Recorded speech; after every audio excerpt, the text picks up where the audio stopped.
जय हिंद दोस्तों। आज अपन को जो भारत को भूगोल पढ़ रहे थे उसकी अपन यूनिट नंबर 2 पढ़ रहे थे और उस दूसरी यूनिट का अपन ने फर्स्ट पार्ट कर लिया था। ठीक है।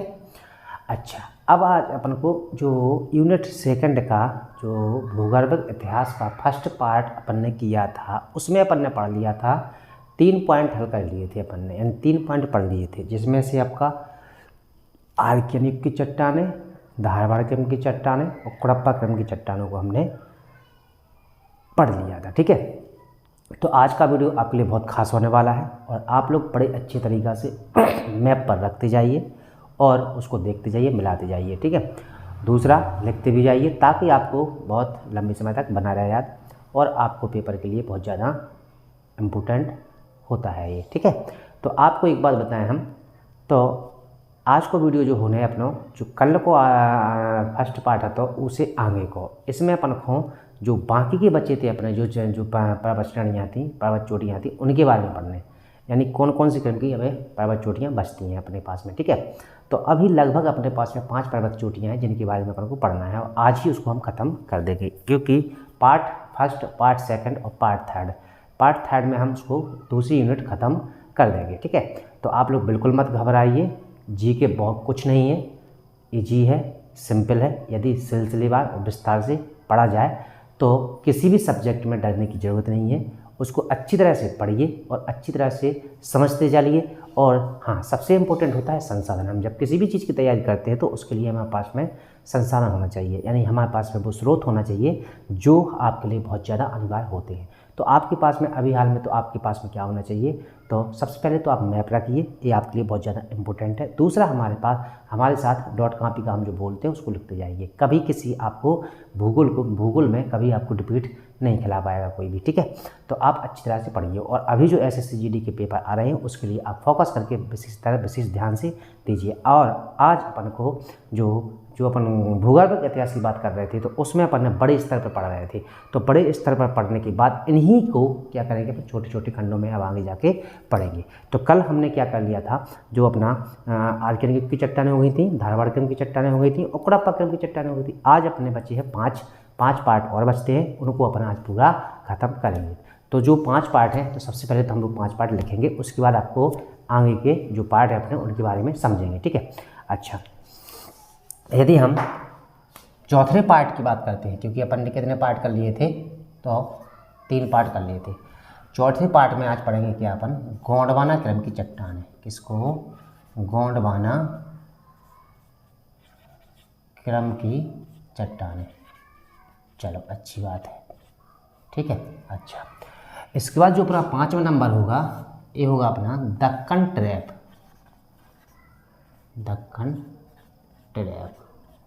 ठीक है। अच्छा, इसके बाद 6वां नंबर होगा अपना कौन सा, तो विंध्यन क्रम की चट्टानें। विंध्यन क्रम की चट्टानें। ठीक है।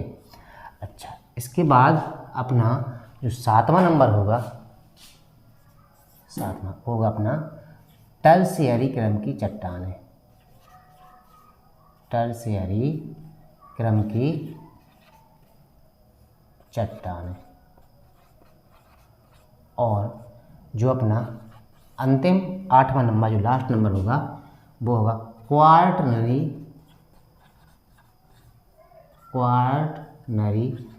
क्रम की चट्टानें। ठीक है। तो आज अपन को ये 5 प्रकार की चट्टानें खत्म करने हैं। सबसे पहले आप थोड़ा सेंस लगाना सीखें मेरे साथ। अपन ने जो क्रम स्टार्ट किया था आर्कियन युग की चट्टानें। ठीक है। तो सबसे पुराने से लेकर आज अंतिम 8वीं है, सबसे नई क्रम की चट्टानें हो जाएंगी। यानी पहले सबसे पुरानी, थोड़ा उससे नई, फिर उससे नई, फिर उससे नई, फिर उससे नई। इसी तरह इसके काल भी बांटे गए हैं। क्या काल या समय बांटे गए हैं। तो हमने आपको जो काल बताए थे, जो हमने पहले पिछले वीडियो में बताया था, उन्हीं युग में छोटे छोटे युग, छोटे छोटे एरा होते हैं, छोटे छोटे छोटे छोटे कालखंड होते हैं, उन्हीं में इन चट्टानों का निर्माण बताया गया है। तो अपन ने कल आर्कियन युग सबसे पुराना है, धारवाड़ उससे कम पुराना है, इसके बाद कुड़प्पा उससे भी कम है, और गोंडवाना उससे कम है। तो दक्कन ट्रैप उससे कम है। इसके बाद विंध्यन क्रम उससे कम है। इसके बाद टरसई क्रम का चट्टानें उससे कम है। और क्वार्टरनरी की चट्टानें हैं तो ये सबसे कम पुरानी चट्टानें मानी जाती हैं। ठीक है। दूसरा, तो यहाँ से आप सेंस के अनुसार आप बता सकते हैं कि नई और पुरानी कौन सी हैं, बीच वाली कौन सी है। ठीक है, इतना आप समझ में आ गया। चलो अच्छी बात है। अब चलेंगे अपने कहाँ पर, गोंडवाना क्रम की चट्टानों पर। तो सबसे पहले अपने हेडिंग डालेंगे गोंडवाना क्रम की चट्टानें। यदि गोंडवाना क्रम की चट्टानों की बात करते हैं तो थोड़ा आपको समझना पड़ेगा। आज अपन बड़े विस्तार से पढ़ेंगे, लेकिन अपन आगे जाके इसको गोंडवाना के बारे में बहुत सारा पढ़ेंगे। ठीक है, हर चीज़ को अपन को बहुत विस्तार से पढ़ना है। तो आज थोड़ा सा समझ चलेंगे, क्योंकि ये भौगोलिक इतिहास है। भौगोलिक इतिहास में केवल आपको आज स्थिति के बारे में बताया जाएगा कि ये अपनी चट्टानें हैं कहाँ कहाँ पर। ठीक है, तो उसके बारे में आप थोड़ा सा समझेंगे और थोड़ा थोड़ा इसका इतिहास भी बताते चलेंगे, क्योंकि इसकी उत्पत्ति के बारे में तो अपन को जानना ही है। आज ही अपन उत्पत्ति के बारे में जानेंगे, फिर इसके अंदर पाई जाने वाली जो सारी डिटेल है तो आगे जाकर देखेंगे अपन। ठीक है, तो गोंडवाना क्रम की अगर हम चट्टानों की बात करते हैं तो इनका निर्माण कब हुआ था, तो आपको बताएं तो जो ऊपरी कार्बोनिफेरस युग। अच्छा, यदि हम ऊपरी कार्बोनिफेरस युग की बात करते हैं तो थोड़ा सा आप समझा दें कि नेचे एजोइक, आर्कियोइक युग और प्रीकैम्बियम युग। इसके बाद अपना कौन सा, इसके बाद आ जाता है अपना कौन सा, पोलियोजोइक युग। पोलियोजोइक युग का ऊपरी हिस्सा ऊपरी कार्बोनिफेरस युग के नाम से जाना जाता है, क्योंकि उसके ऊपर है अपना कौन सा, जुरासिक युग यानी मीसोजोइक युग है। मीसोजोइक युग है। उसी के बीच में इन चट्टानों का निर्माण हुआ है। इनका गोंडवाना क्रम की चट्टानों का निर्माण हुआ है। तो गोंडवाना क्रम की चट्टानों का निर्माण कब हुआ है, तो जो ऊपरी कार्बोनिफेरस युग और मीसोजोइक युग का कौन सा अपना जुरासिक युग, कौन सा, जुरासिक युग के बीच वाले कालखंड में ही गोंडवाना क्रम की चट्टानों का निर्माण हुआ है। ठीक है, तो हम थोड़ा सा अपन लिखते चलेंगे और देखते चलेंगे। तो पहले नंबर पे हम क्या करेंगे, तो पहला नंबर डालेंगे आज गोंडवाना क्रम की चट्टानें। गोंडवाना क्रम की चट्टानें। ठीक है, अच्छा, यदि हम गोंडवाना क्रम की चट्टानों की बात करते हैं तो अभी हमने बताया आपको इनका निर्माण है जो, इनका क्या निर्माण है जो ऊपरी कार्बोनिफेरस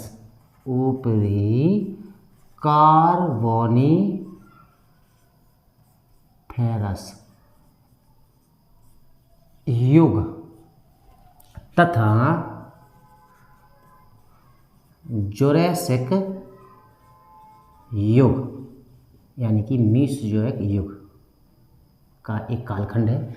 जुरासिक युग के बीच में हुआ है। किसका, तो गोंडवाना क्रम की चट्टानों का जो निर्माण हुआ है तो ऊपरी कार्बोनिफेरस युग और जुरासिक युग, जो कि हमने अभी आपको समझा दिया है। ठीक है, अच्छा, यदि हम भारत की दृष्टि से देखें तो ये वाली जो चट्टानें हैं ये बहुत ज़्यादा मोस्ट इम्पोर्टेंट चट्टानें होती हैं, क्योंकि ये वाली चट्टानें जो होती हैं अपनी, जो भारत का 98% कितना, 98% कोयला प्राप्त किया जाता है। तो आपको इतना तो समझ में आ गया होगा, जो कार्बोनिफेरस जो अपना गोंडवाना क्रम की चट्टानें हैं वो उनमें खनिज उनमें क्या पाया जाता है, खनिज के रूप में कोयला प्राप्त किया जाता है। तो यानी जीवाश्म युक्त चट्टानें है कौन सी, तो जीवाश्म युक्त चट्टानों के रूप में, कल तो अपन ने जीवाश्म रहत पढ़ी थी, तो जीवाश्म युक्त चट्टान के रूप में किसको जाना जाता है, तो गोंडवाना क्रम की चट्टानों को जाना जाता है। यदि हम कोयला की बात करते हैं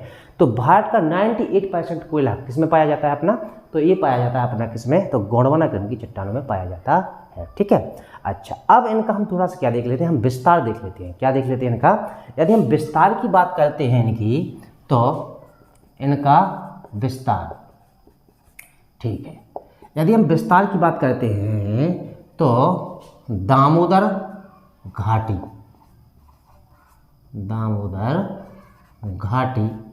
समझ, अभी बाद में समझाते हैं हम, और दामोदर घाटी, महानदी घाटी, इसके बाद सतपुड़ा, इसके बाद कौन सा आएगा, सतपुड़ा। ठीक है, इसके बाद राजमहल, इसके बाद क्या आ जाएगा अपना, राजमहल की पहाड़ियाँ। ठीक है, इसके बाद अपना क्या हो जाता है, तो दार्जिलिंग,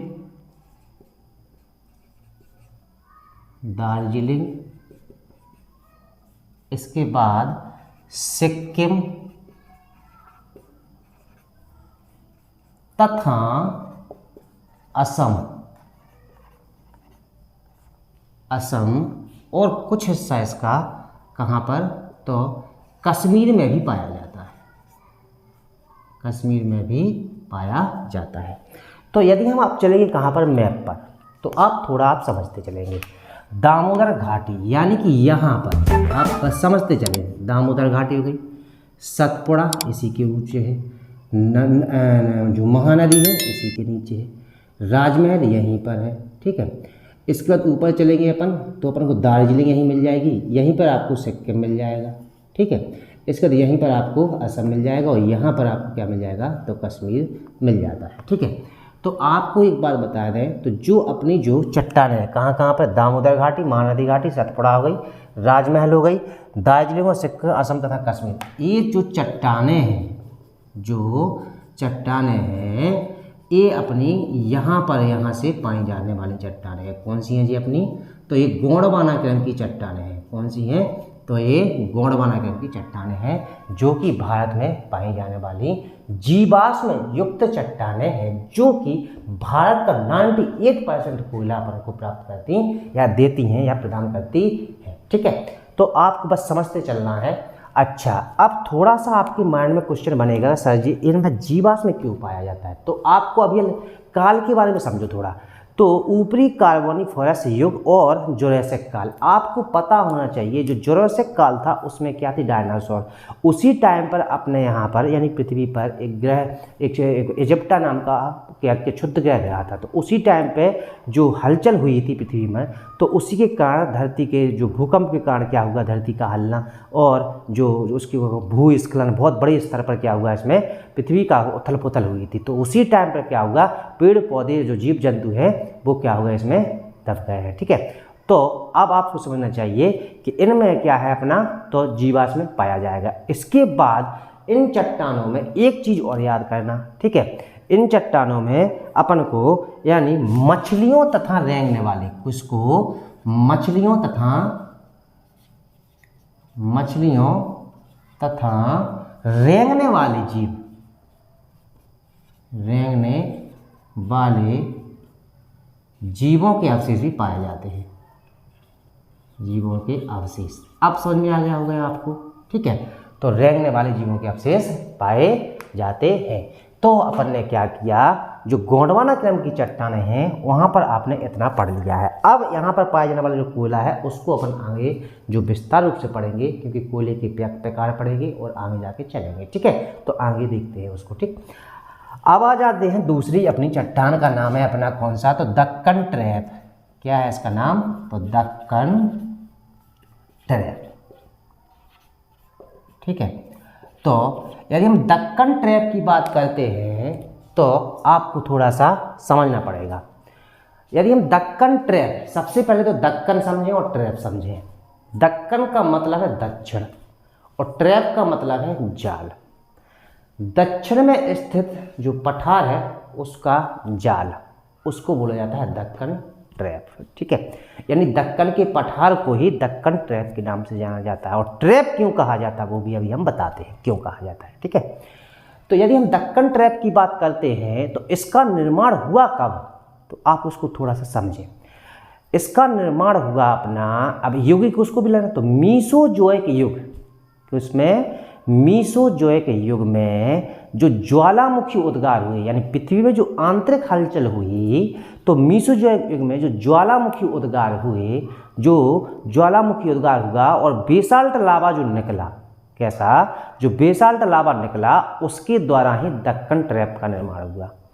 और ये ज्वालामुखी है तो बार बार आने के कारण, जैसे एक बार हमने आपको ये भी हम समझा चुके हैं पिछले वीडियो में, हर एक चीज़ डली है। आप थोड़ा सा, आप लोग जो नए व्यूअर हैं उनको पीछे से देख लें, हमारे साथ पढ़ रहे हैं जो, आपको क्या करना है, आपको पूरा का पूरा पढ़ाया जाएगा, डिटेल से पढ़ाया जाएगा, इतना याद रखना, ठीक है।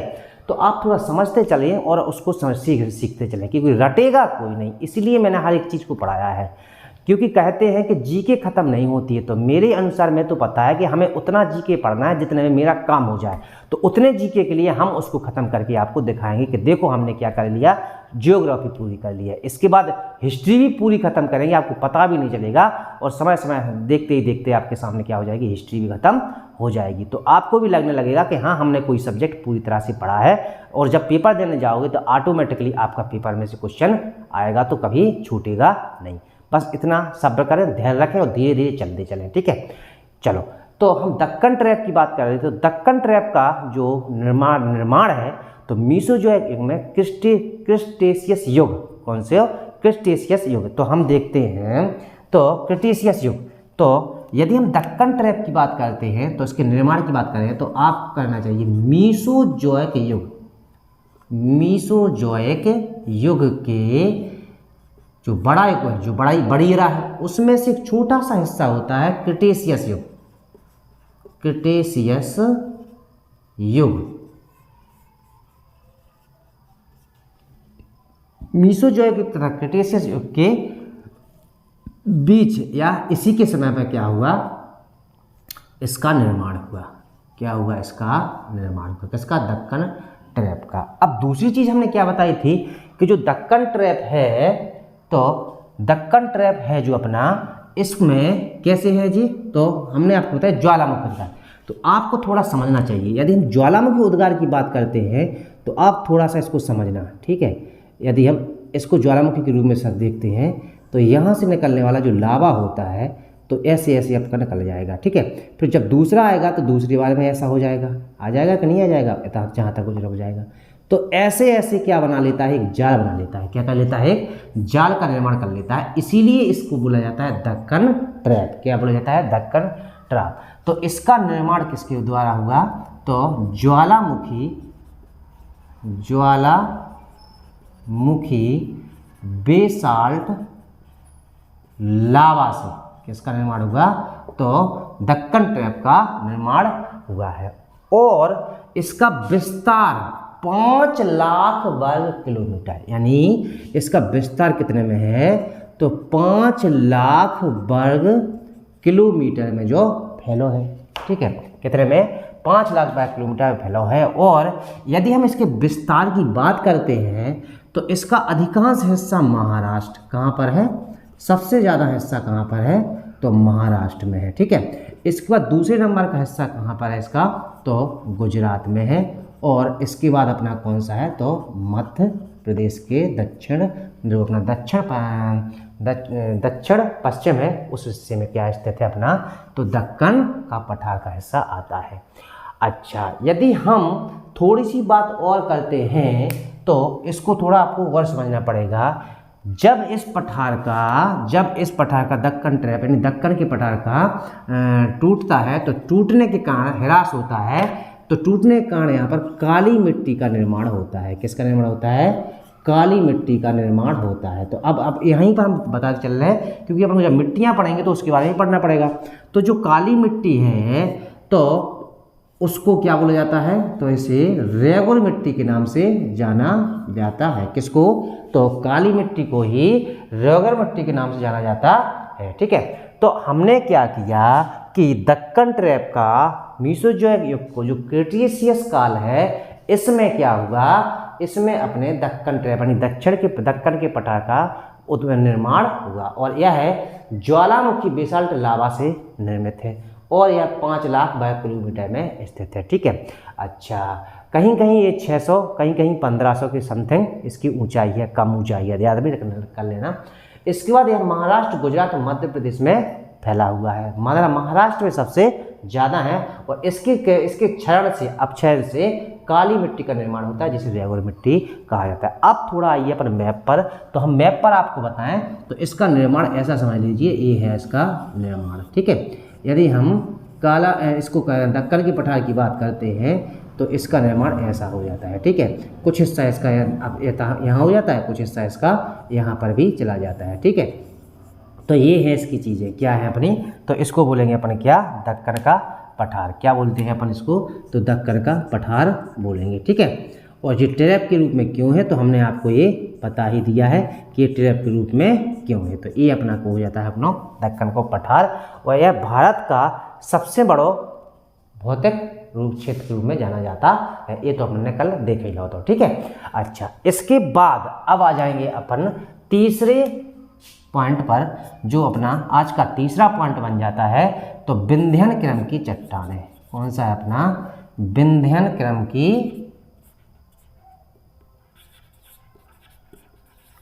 क्रम की चट्टानें, ठीक है।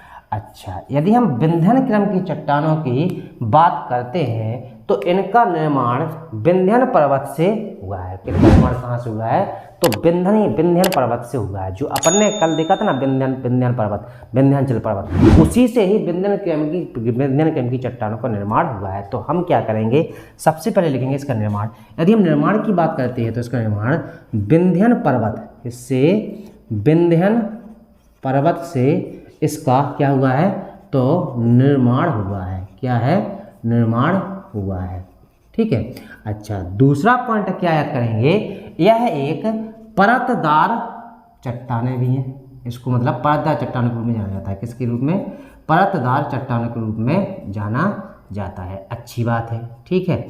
अच्छा, तीसरा पॉइंट क्या याद करेंगे, इसका जो विस्तार है, इंपोर्टेंट है, अच्छी तरह से समझना, पेपर में पूछा जाता है। तो राजस्थान के, किसके? राजस्थान के चित्तौड़गढ़, किससे? राजस्थान के चित्तौड़गढ़ से बिहार के सासाराम तक। कहाँ पर?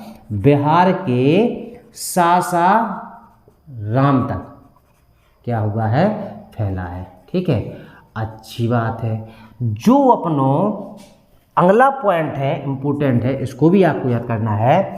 जो अपनो दक्कन क्रम की जो चट्टानें हैं, जो अपनी श्रेणी है, चट्टानें हैं, ये गंगा के उत्तर में गंगा के मैदान तथा दक्कन को पठार, किसके? दक्कन के पठार के बीच किसका काम करता है?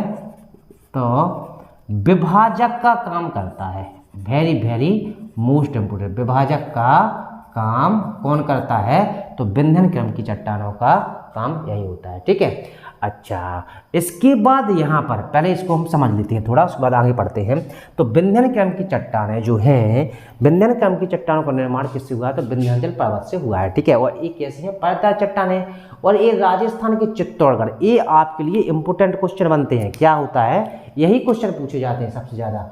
ये राजस्थान के चित्तौड़गढ़ से बिहार के सासाराम तक फैला है। तो अब हम क्या करेंगे, इसको थोड़ा सा बना लेंगे अपन, ठीक है। तो यहाँ से चलेंगे अपन और यहाँ तक चलेंगे। कहाँ तक? यहाँ तक, ठीक है। और ये इसको क्या कर लेंगे? ऐसा कर लेंगे, ठीक है। अच्छा, अब थोड़ा सा इसको समझना। देखो, ये मैप है, तो हम मैप पे क्या कर रहे हैं, केवल आपको उसका काल्पनिक रूप से बता रहे हैं, ठीक है। अब जो विंध्यन क्रम की चट्टानें ये बीच बीच में ऐसे उठी हुई हैं, यानी दबी हुई हैं कि तो उठी हुई हैं, मैदान भी हैं बीच बीच में, तो ठीक है। तो विंध्यन क्रम की जो चट्टानें हैं ये ऐसी हैं, और ये कहाँ से कहाँ तक हैं अपनी? तो ये अपनी कहाँ से कहाँ तक हैं? तो बिहार के यानी राजस्थान के चित्तौड़गढ़ से लेकर सासाराम तक जी कहाँ हुई हैं? तो फैली हुई हैं, ठीक है। अच्छा, इसके बाद इम्पोर्टेंट फैक्ट, इसकी कुछ इम्पोर्टेंट श्रेणियां हैं। तो इसकी श्रेणियां, मुख्य श्रेणियां जो है, सबसे पहली अपन लिखो भांदर श्रेणी। कौन सी है? तो भांदर श्रेणी। जो भांदर श्रेणी है जब कहाँ पर स्थित है? तो जब दमोह में स्थित है, ठीक है। क्या कहाँ पर है? तो दमोह में स्थित है, ठीक है। क्योंकि जो भांदर श्रेणी है, इसी दमोह में इसकी सबसे ऊंची चोटी है गुडविल नाम की, ठीक है।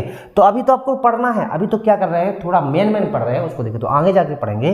तो भादर श्रेणी कहाँ पर? दमोह की। तो जो क्वेश्चन पेपर के हैं, दूसरी श्रेणी जो होती है अपनी, तो वो होती है बिजावर श्रेणी। कौन सी है? तो बिजावर श्रेणी। यदि हम बिजावर श्रेणी की बात करते हैं तो ये अपनी कहाँ पर है? तो ये अपनी है छतरपुर में। कहाँ पर है ये अपनी? तो छतरपुर में है, ठीक है। अच्छा, इसका तीसरी श्रेणी जो होती है वो होती है अपनी कैमूर श्रेणी। कौन सी है अपनी? तो कैमूर श्रेणी। यदि हम कैमूर श्रेणी की बात करते हैं तो ये अपनी कहाँ पर है? तो जबलपुर। कहाँ पर स्थित है? तो जबलपुर में स्थित है, ठीक है। अच्छा, जबलपुर से पन्ना सतना का कुछ हिस्सा इसमें आता है। तो क्या कहाँ पर स्थित है अपने? तो इसमें स्थित है, ठीक है। अच्छा, इसके बाद इम्पोर्टेंट फैक्ट है, इन चट्टानों में प्रमुख रूप से पाए जाने वाले जो खनिज हैं, तो उनको अपन थोड़ा सा ध्यान रखेंगे। यहाँ पर चूने का पत्थर, क्या चूने का पत्थर निकाला जाता है। इसके बाद यहाँ पर बलुगा पत्थर भी निकाला जाता है। आपने सुना होगा राजस्थान में बलुगा पत्थर, तो चित्तौड़गढ़ समझना, यहाँ पर लाल बलुगा पत्थर भी निकाला जाता है। ठीक है। अच्छा, इसके बाद यहाँ पर चीनी मिट्टी, यहाँ पर चीनी मिट्टी भी प्राप्त की जाती है इन चट्टानों से। ठीक है।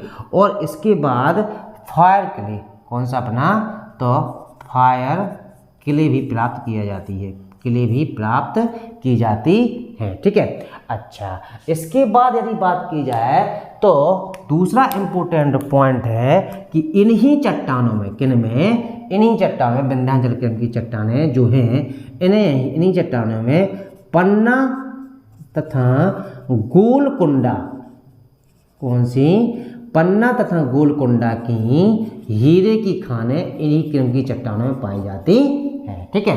तो पन्ना तथा गोलकुंडा की हीरे की खानें कौन सी, विंध्यन क्रम की चट्टानों में है, पाई जाती है। ठीक है। और इसमें थोड़ा सा इंपोर्टेंट पॉइंट याद करके और भी चलना, ये जीवाश्म रहित चट्टानें हैं। कैसी हैं, ये जीवाश्म रहित चट्टानें हैं, लेकिन ध्यान रखना, लेकिन जो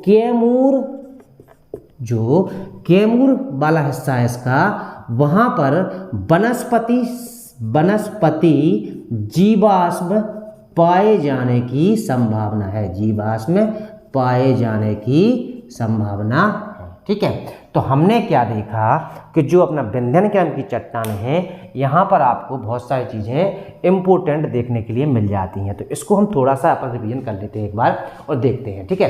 तो विंध्यन क्रम की जो चट्टानें हैं, इनका निर्माण विंध्यन पर्वत से हुआ है, परतदार चट्टानें हैं, और ये चित्तौड़गढ़ से बिहार के सासाराम तक क्या है, फैली हुई थी। ठीक है। इसके बाद गंगा के मेनन तथा दक्कन के पठार के बीच ये विभाजक का काम करता है। कौन सा, विंध्याचल पर्वत श्रेणी है। ठीक है। इसके बाद इसकी जो प्रमुख पर्वत श्रेणियाँ, भादर श्रेणी पेपर में पूछी जाती है, वेरी वेरी मोस्ट इंपोर्टेंट है। दमोह में बिजावर श्रेणी, वेरी वेरी मोस्ट इंपोर्टेंट, कहाँ पर है, अपनी छतरपुर में है। कैमूर श्रेणी जो कि जबलपुर में है। इसके बाद यहाँ पर चूने का पत्थर, लाल बलुगा पत्थर और चीनी मिट्टी और फायर क्ले भी प्राप्त किया जाती है। यहाँ पर पन्ना तथा गोलकुंडा की हीरे की खाने हैं और जीवाश्म रहते हैं, लेकिन कैमूर में वनस्पति जीवाश्म पाए जाने की क्या है, संभावना है। इसके बाद थोड़ा सा आपको दो क्वेश्चन और बता दें कि आपको पता है जो चूना है, चूने के पत्थर, इसे सीमेंट का आधार माना जाता है। किसका, सीमेंट का आधार माना जाता है। जो सीमेंट बनाया जाता है उसके लिए, चूने के लिए सबसे ज़्यादा इम्पोर्टेंट किसका, सबसे, ये चूने के पत्थर का ही निर्माण, मैंने चूने के पत्थर से ही पीसकर सीमेंट का निर्माण किया जाता है। और यदि हम बलुगा पत्थर की बात करते हैं तो आपको पता होना चाहिए कि लाल किला तथा सांची के स्तूप काय के बने हैं, तो इसी लाल बलुगा पत्थर के बने हुए हैं। ठीक है। अच्छा, अब आ जाएंगे अपना चौथा नंबर। तो एक हो गया, दो हो गया, तीन हो गया और चौथा नंबर। यदि हम चौथे नंबर की बात करते हैं तो ये हो जाएगा टर्शियरी युग की चट्टानें। कौन सा, अपना टर्शियरी युग की चट्टानें। ठीक है।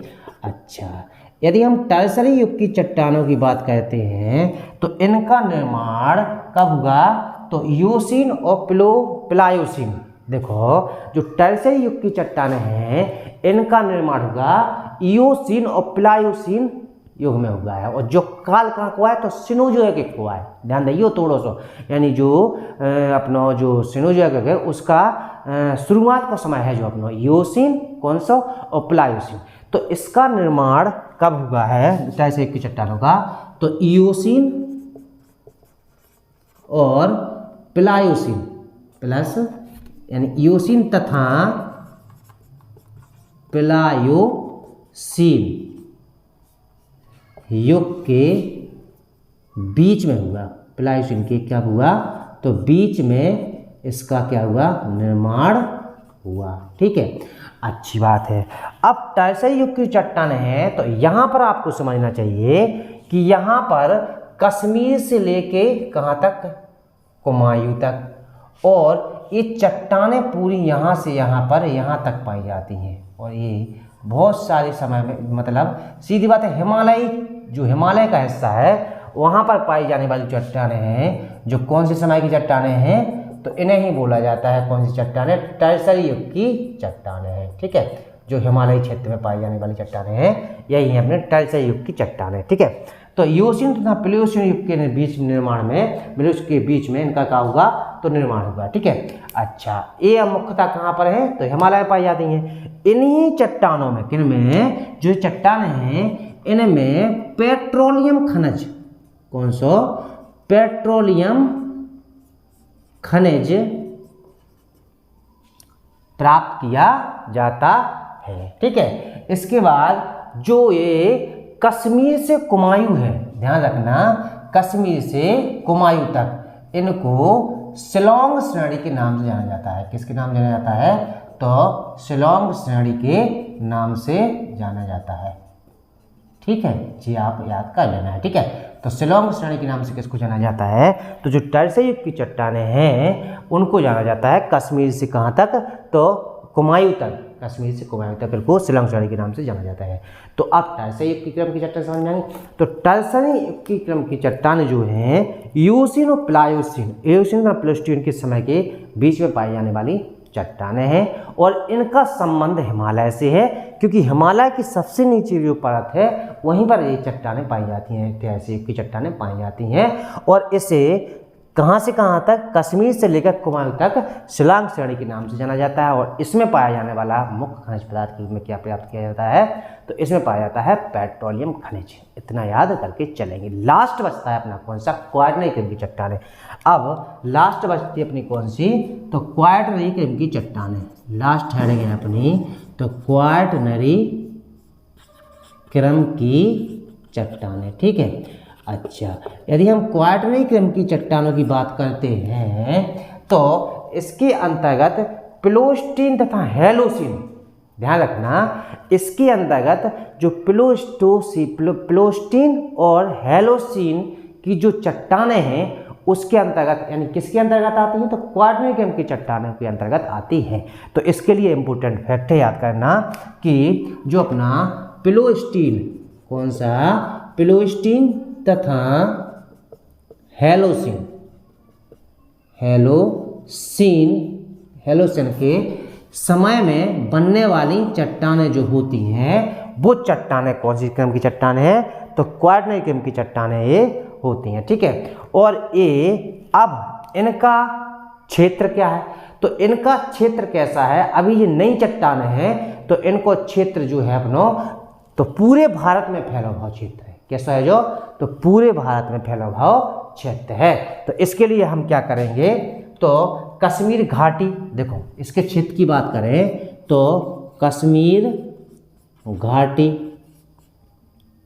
ठीक है, इसके बाद अपनी कौन सी कश्मीर घाटी हो गई, झेलम घाटी, कौन सी है अपनी आ जाएगी, तो झेलम घाटी। ठीक है, गंगा घाटी, कौन सी हो जाएगी, गंगा घाटी, ब्रह्मपुत्र घाटी, ब्रह्मपुत्र घाटी। ठीक है, नर्मदा घाटी, कौन सी, तो नर्मदा घाटी, ताप्ती घाटी, ताप्ती घाटी। ठीक है, कृष्णा घाटी, कृष्णा घाटी। तो इतनी सारी जो हैं इनके किनारों पर पाई जाने वाली जो चट्टानें हैं उनको ही अपन कौन सी चट्टानें बोला जाता है, तो क्वाटरनरी क्रम की चट्टानों के रूप में नहीं जाना जाता है। इतनी बात समझ आ गई। तो आज अपन ने क्या कर लिया, आज अपन ने यूनिट सेकंड का पार्ट 2 पूरा खत्म कर लिया है। इसको हम थोड़ा सा आप समझेंगे, आपको हमने क्या बताया, अब मेरे अनुसार आप क्या करेंगे थोड़ा सा समझेंगे। तो सबसे ऊपर हमने क्या देखा था, गोंडवाना क्रम की चट्टानें, जो अपन ने कल देखा था उसकी आगे का पार्ट है गोंडवाना क्रम की चट्टानें, दूसरे पे दक्कन ट्रैप, तीसरे पे विंध्य क्रम की चट्टानें, चौथे पर टर्सरी क्रम की चट्टानें, पांचवें पे क्वाटरनरी क्रम की चट्टानें, यानी 5 और कल 308 हो गई अपनी, हो गई ना। अब इसको समझो, तो गोंडवाना क्रम की चट्टानें ये हमने बहुत अच्छी तरह से समझा दिया आपको। यह भारत में इनका निर्माण ऊपरी कार्बोनिफेरस युग तथा जुरासिक युग के बीच में हुआ है, और भारत का 98% कोयला इन्हीं चट्टानों में पाया जाता है। तो ये हमारी कैसी हो जाती हैं, तो ये हमारी जीवाश्म युक्त चट्टानें हो जाती हैं। अच्छी बात है। इनका विस्तार की बात करें तो ये दामोदर घाटी, महानदी घाटी, सतपुड़ा घाटी तथा राजमहल, दार्जिलिंग, सिक्किम तथा असम, कश्मीर में भी इनका विस्तार पाया जाता है। अब इसके बाद है आगे, तो मछलियों तथा रेंगने वाले जीव हैं, इनके अवशेष भी यहाँ पर पाए जाते हैं। अब आ जाएंगे हम कहाँ पर, तो दक्कन ट्रैप। यदि दक्कन ट्रैप की बात करते हैं तो इसका निर्माण मीसोजोइक और मीसोजोइक के क्रिटेशियस युग में हुआ है। किसमें हुआ है, मीसोजोइक के क्रिटेशियस युग में हुआ है। और यहाँ पर ज्वालामुखी बेसाल्ट लावा से इसका निर्माण हुआ है। उसका क्षेत्रफल 5 लाख वर्ग किलोमीटर के अंतर्गत आता है। ठीक है। अच्छा, इसके बाद यह महाराष्ट्र, गुजरात, मध्य प्रदेश में पाया जाता है। काली मिट्टी और रेगुलर मिट्टी के इसके टूटने से काली मिट्टी और रेगुलर मिट्टी का निर्माण होता है। इसके बाद आएंगे कहाँ पर, विंध्यनकैम की चट्टान। यानी विंध्यनकैम की चट्टान की बात करते हैं तो विंध्यनकैम का निर्माण विंध्यन पर्वत से हुआ है और ये परतदार चट्टान है। ठीक है। ये राजस्थान के चित्तौड़गढ़ से लेकर बिहार के सासाराम तक फैला है। और हाँ, इनका क्षेत्रफल अगर बात की जाए आपसे तो 103600 कितना है, 103600 ये किसका क्षेत्रफल है, तो ये फैला है कौन सा, विंध्यनकैम की चट्टानों का क्षेत्रफल है। ठीक है। अच्छा, अगर हम आगे बढ़े थे तो हमने देखा था कि जो विंध्यनकैम की चट्टानें हैं यह गंगा के मैदान तथा दक्कन के पठार के बीच में विभाजक का काम करता है। और भादर श्रेणी, कौन सी, जो भादर श्रेणी है, भादर श्रेणी, बिजावर श्रेणी, कैमूर श्रेणी। यदि भादर श्रेणी की बात करते हैं तो ये हमारी कहाँ पर स्थित है, तो ये है हमारी कहाँ पर, दमोह में। बिजावर श्रेणी की बात करते हैं तो ये अपनी कहाँ पर है, तो ये अपनी छतरपुर में है। इसके बाद कैमूर श्रेणी की बात करते हैं तो ये हमारी कहाँ पर, जबलपुर में है। कहाँ पर है, जबलपुर में स्थित है। ठीक है। इसके बाद हमने क्या देखा था आगे, इनमें पाया जाने वाला चूने का पत्थर है, चूने का पत्थर पाया जाता है, लाल बलू का पत्थर पाया जाता है। इसके बाद यहाँ पर चीनी मिट्टी पाई जाती है, फार के लिए पाया जाता है।